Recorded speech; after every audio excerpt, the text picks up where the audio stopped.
You don't suddenly wake up and discover that your life has been a lie. No, it takes time. Like a little crack in glass that you initially ignore because it's so tiny. Persuade yourself it's nothing. Until the entire thing breaks one day. I had the exact same experience. What's the worst? I didn't anticipate it. How it started. Haley and I met in college. She was self-assured, captivating, and effortlessly charming everything I wasn't. She had the ability to turn every man's head when she entered a room. I didn't believe I could win her over, but she saw me somehow. I was a shy, introverted person who was totally out of my league around ladies. She might have liked me for that reason. Perhaps I was safe. In any case, we began dating. She stole my whole damn life, my heart, and my innocence. And I voluntarily gave it. I believed I had it all for years. A spouse, 2 lovely daughters, a stable career, a home, and a future. In order to give my family the greatest life possible, I put in a ton of overtime, skipped weekends, and pushed through tiredness. What about Haley? She did her part flawlessly. The devoted spouse, the devoted mother. Until the day I discovered the reality. The discussion I wasn't intended to overhear. There was only one question at the beginning. Eva, my youngest daughter, was moving into her university residence hall with my assistants. She was silent the entire drive. Then, suddenly she inquired, "Dad, why are you still with Mom?" I was surprised and chuckled. "What do you mean?" In her lap, her palms tightened. I know about her and Henry. The first felt sick to my stomach. I tightened my hold on the steering wheel. "What?" Eva faltered in her voice. "She's been cheating on you, Dad, for years. I heard her talking to Aunt Caroline about it. And Henry. He laughs about it at work. My surroundings became hazy. I made myself maintain my composure. "Are you sure?" Tears clouded Eva's eyes. "Yes. And I hate her for it." I was struck like a sledgehammer by those remarks. Not only because I was being cheated on by my wife, not only because my coworkers were aware of it and made fun of me behind my back.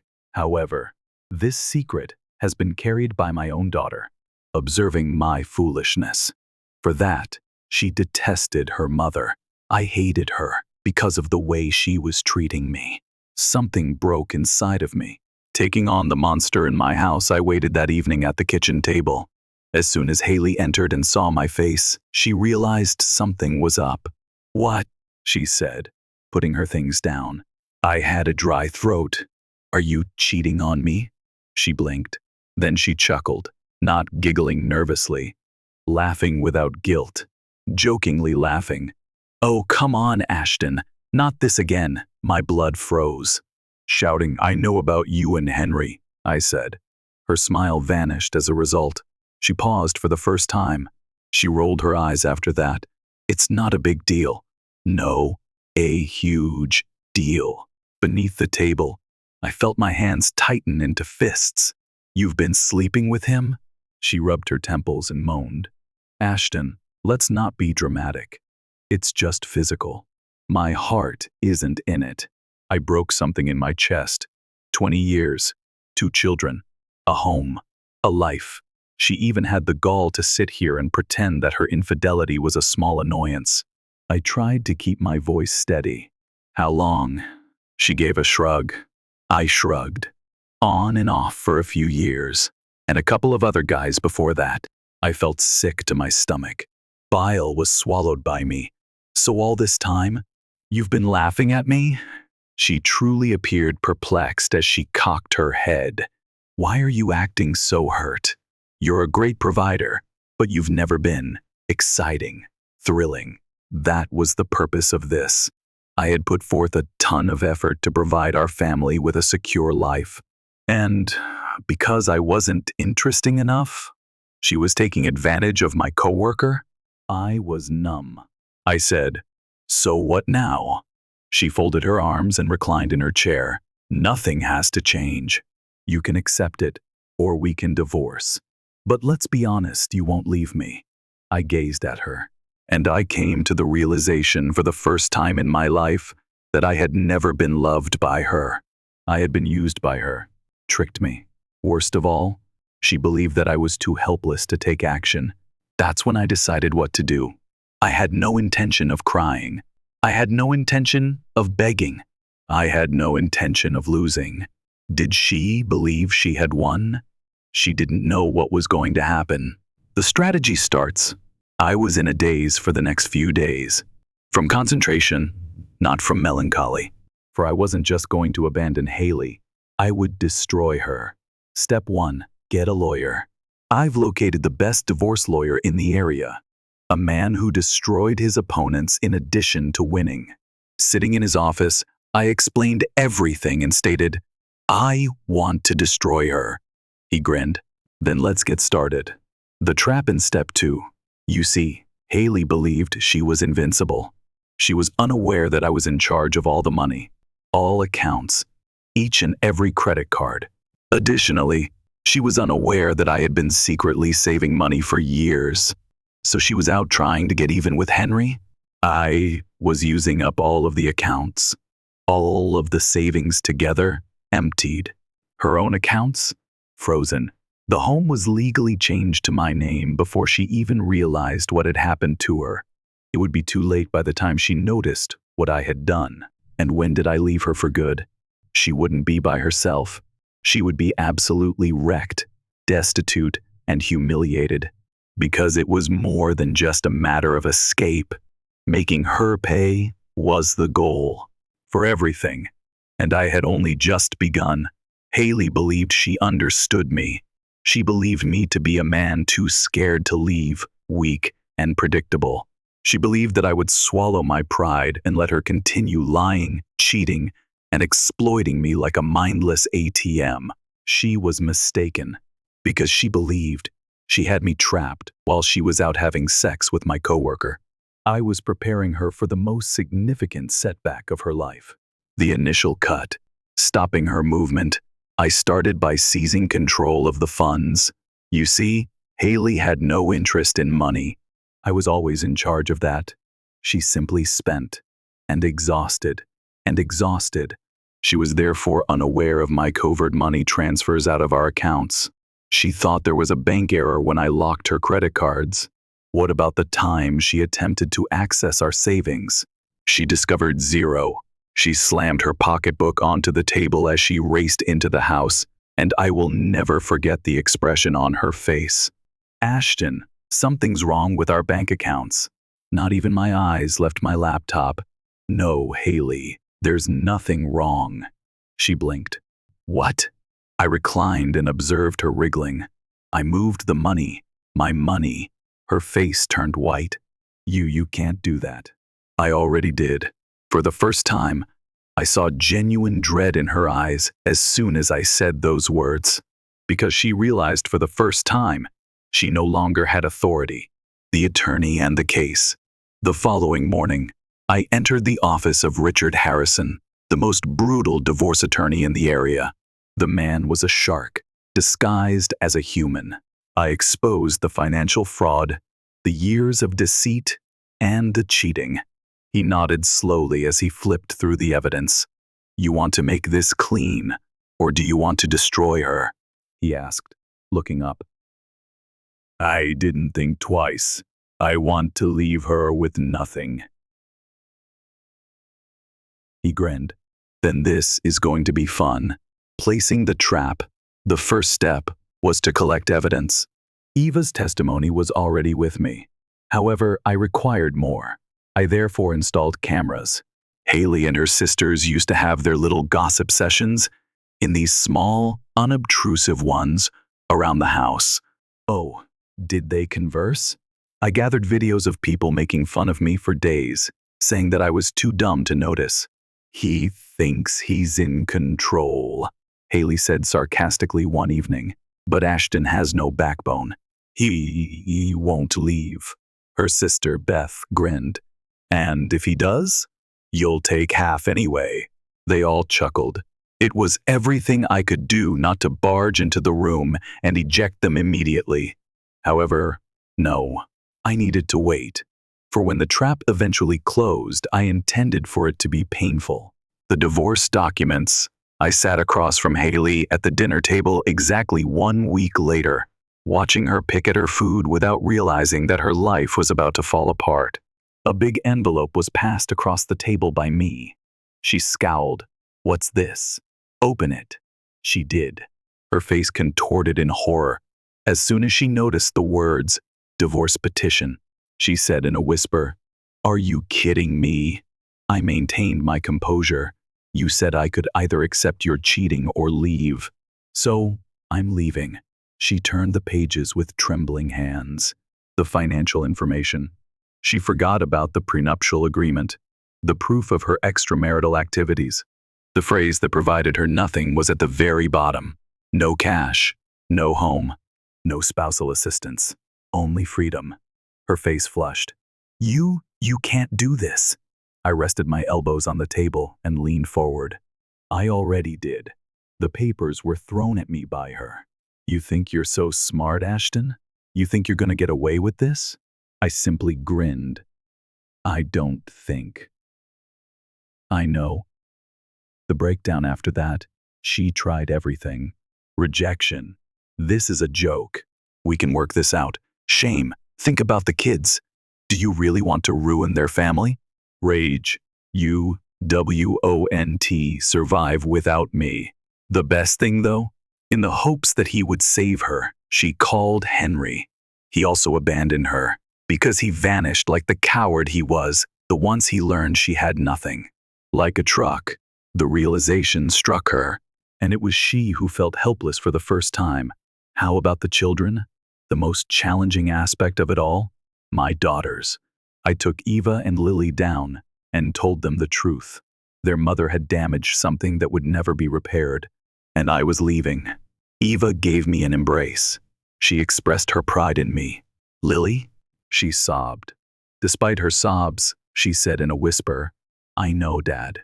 I know she hurt you." I made a secret vow that evening. Full custody is what I would fight for. Because of my children, they were more deserving than Haley. The start of the end. I moved out a week after the papers were served. I wasn't depressed when I left the house I had constructed, because I wasn't simply abandoning a marriage. I was leaving a falsehood behind.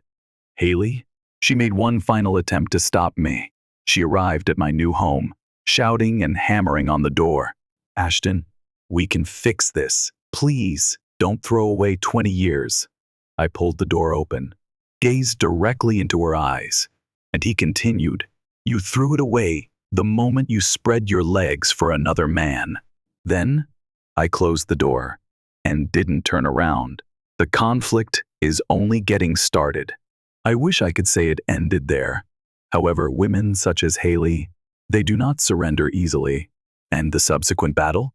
It was cruel, as she wasn't merely attempting to maintain her appearance. She was attempting to ruin me. However, she was unaware of. There was one more card for me to play. When did I use it too? She would never get better. Not in this life. I had assumed that issuing Haley with divorce papers would be the last step. I assumed she would accept her fate and let me go, that she would accept the loss and go. However, women such as Haley, they don't give up easily. On their way out, they set everything on fire. What if she was unable to have me? She was determined to try to destroy me. The hellish custody battle. She would struggle for the money, I knew. For all the years she wasted with me, I knew she would yell that she deserved something. However, I was surprised when she attempted to kidnap my children. She declared in court, "I want full custody," with phony sympathy in her voice. My lawyer lied through her teeth while I sat there, mute, beside her. Ashton is unstable. He's erratic. He's never been a hands-on parent. My hands squeezed beneath the table. Since she was aware, when they were ill, she knew I was the one who remained up with them. She was aware that I was the one who prepared their lunches, assisted them with their schoolwork, and put in countless hours to ensure they had everything.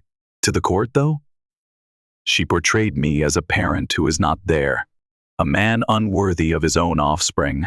What's the worst? She nearly prevailed. The proof that preserved my life, my lawyer stood up and said, "Your Honor, I have evidence that will change everything, just as it appeared that Haley was about to take my children away from me. I'm not sure what kind of voodoo sorcery he used." He then gave the recordings to them, the ones that I had taken before my departure. And there was complete silence in the courtroom, as Haley and her sisters giggled about lying, cheating, and guys being too stupid to question anything. They listened. A look of contempt twisted the judge's face. My lawyer then produced the bank statements. Our accounts are missing thousands of dollars. While she was suckling another man, she stole money. Haley's arrogant look disappeared. It made no difference what her lawyer whispered to her, since enough had been spoken by the judge. His decision? I was granted full custody. She received nothing. No spousal assistance, no financial support, very little more than visitation rights. I prevailed. However, I wasn't finished yet. The last bit of the coffin. Haley made an effort to re-enter my life after she lost the case. She arrived at my place in tears and said she made a mistake, that she expressed regret, that this may be fixed. I gave her space to speak, allow her to plead. After she finished, I just said, "You threw away our marriage for a cheap thrill. Now live with it." In her face, I closed the door. She had no one left to control for the first time in her life. No cash, not a family, no power. She was all by herself. And me? At last, I was free. How did she end up? Haley went into a spiral. She crashed at her mother's house because she had no money, no house, and no one left to suck from. She made an effort to date, but as soon as the men realized she had nothing, they left. She had believed for years that she could lie and cheat and still win. Right now, another forgotten woman she was. What's the best part? I no longer detested her. I was not enraged. Nothing at all. Since Haley was a phantom, a shadow of who I used to be, I had also moved on. She will never touch the future. Years went by. I created a new life, an actual one filled with love, trust, and the kind of joy I never imagined I'd have again. I ran into her one evening while out with Kelly, my new fiancé. Haley, as though she had nowhere else to go, she sat by herself in a cafe, stirring a cup of coffee. She noticed me, and I witnessed her realization. I felt content. I had fallen in love. And she had nothing. She realized for the first time I had moved on. Nor would she. In the past, Haley was the type of lady who turned heads wherever she went. She had a knack for controlling space and giving you the impression that she could not be touched. Now, though, she was now just another unnoticed person in the crowd, and I was going to see her permanently disappear. The final time she made an attempt to return. I ought to have realized she wouldn't be gone forever. Haley is an example of a narcissist who never concedes. They still believe they can prevail even after they have lost everything and have nothing left. Suddenly, one day, I received an email. The headline? "I miss you." After a full minute of staring, I clicked. What did I read, too? It was pitiful. The last-ditch appeal. Ashton, I know I messed up. I was selfish. I was blind, but I never stopped loving you. I miss our family. I miss you. Please, can we just talk? It nearly made me chuckle, because it was so predictable, not because it was hilarious. I wasn't missed by Haley. I gave it to her, but she missed it. The safety, the cash, the consistency. She missed being in charge of someone, and she had nothing now? She wanted to hide away and act as if it had never occurred. I ended the email. I removed it, blocked her, and then she was gone once more. She created her own ghost mutual friends, informed me that Haley's life never got back on track. She was too accustomed to living off of others to be able to retain a job. She attempted dating, but no one was interested in a broke, divorced lady with a history of infidelity. She used up every favor, burnt every bridge, and when she realized she had no one left to control, it was too late. What's her name? Ignored. How beautiful is she? Fading. Her influence on others? Lost. What's the best part? It wasn't until the night I saw her again that I gave her any thought. The last meeting, it was meant to be just another dating night. I was totally engrossed in Kelly as we laughed over dinner while celebrating our anniversary. Next, on the other side of the eatery, I caught sight of her, Haley, by themselves, staring into space as if she had nowhere to be. She sat at the bar with a half-empty glass. We looked at each other for a moment, and everything was quite evident at that precise moment. I felt content. I had moved on, and she had been mired in the past. She seemed to open her mouth to speak, but I only grinned. I then turned back to face Kelly, gave her a quick kiss on the hand, and resumed my life.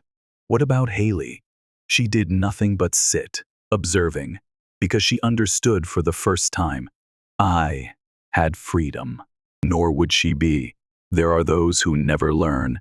Some people expect a happy ending even after destroying everything positive in their lives. One of those individuals was Haley. She believed she could control, cheat, and lie and still win. However, that is not how the world operates. And now she realized that at last. Her very last message to me. She made one final attempt a few weeks after I saw her at the restaurant. Just one text. Haley, I must say this even though I know you despise me. I apologize for everything. I spent a lot of time staring at my phone. I felt nothing, not because I was tempted to answer. No rage. Not depressed. Not satisfied. Nothing except emptiness. For me, Haley was no longer even a person. She served as a lesson. A cautionary tale about those who take and take and take until nothing is left. I removed the text, blocked her phone number. She was gone forever in an instant. A future without her. Kelly and I were married a year later. It was genuine, tiny, and personal. Not a big show. Don't pretend to grin. Don't lie. Simply love. And I knew as I glanced at Kelly, it was always intended to feel like this. Not like treading carefully. Not like being employed. It's not a transaction. Just tranquility. What about Haley? She was nowhere to be found. She had vanished into the background of existence, just as she should have been. The concluding remark, she is no longer on my mind. Not at all. However, occasionally, when I reflect on my life, the wife who genuinely loves me, the contentment I've battled for, the tranquility I've attained, something strikes me. I wasn't destroyed by Haley. She set me free. For that, too, I will always be appreciative, because right now, she will never, ever touch my life.